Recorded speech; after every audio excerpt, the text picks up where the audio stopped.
Hi అండి, welcome to my channel.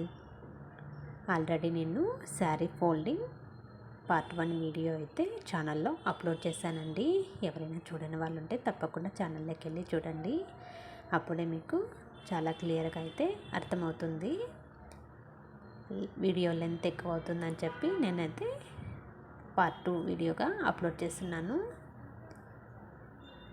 చూస్తున్నారు కదా, ఇప్పుడు శారీ రిటర్న్ చేసుకొని ఉల్టా చేసుకునేసి ఇక్కడ నేను మనము ఆల్రెడీ పట్టుకున్న కుర్చీలంతా కూడా లోపలికి వెళ్ళింటాయి కదండి, అవి కూడా నీట్గా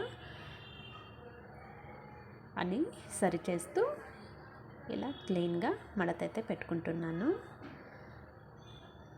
ఇలా అన్ని కుర్చీలు సరి చేసుకున్న తర్వాత మనం చేత్తోనే ఇలా బాగా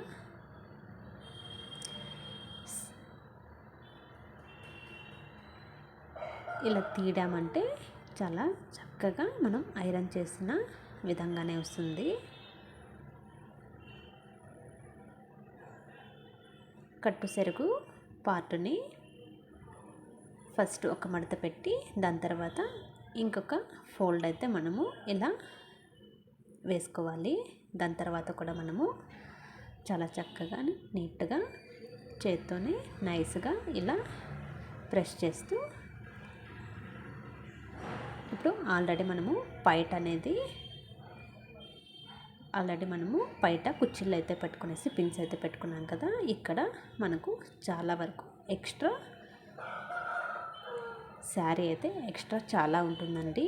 ఇప్పుడు ఇక్కడే మనము చాలా జాగ్రత్తగా నీట్గా అయితే ఫోల్డ్ చేసుకోవాలి. ఇక్కడైతే నాకు చాలా టైమే పట్టింది నీట్గా వేయడానికి. మొత్తం పట్టు శారీ అవ్వడం వల్ల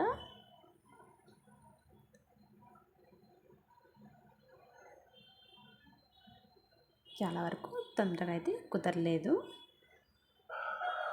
నేను కూడా యూట్యూబ్లో చూసి నా శారీని ఎంతో కొంతవరకైనా నేనైతే నీట్గా అయితే ఇలా ఫోల్డ్ అయితే చేసుకున్నాను. మనకు ఎక్స్ట్రా మిగిలిన శారీ పీస్ని అయితే ఇలా నీట్గా ఫోల్డ్ చేసి మధ్యలోకి పెట్టుకొని మనమైతే మిడిల్లోకి అయితే పెట్టుకోవాలి.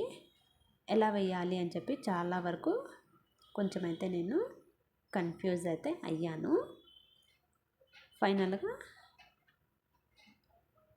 శారీ ఫోల్డింగ్ అయితే 100% అని చెప్పలేను, కానీ 100లో ఒక 75% అయితే నేనైతే శారీ ఫోల్డింగ్ అయితే కంప్లీట్ చేసేసాను. ఇక్కడ చూస్తున్నారు కదా, మధ్యలో క్లిప్ అయితే మిస్ అయింది.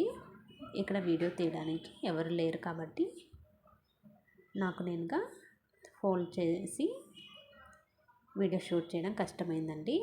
ఇలా మనము నీట్గా మిగిలిన శారీని అంతా మధ్యలోకి పెట్టుకునేసి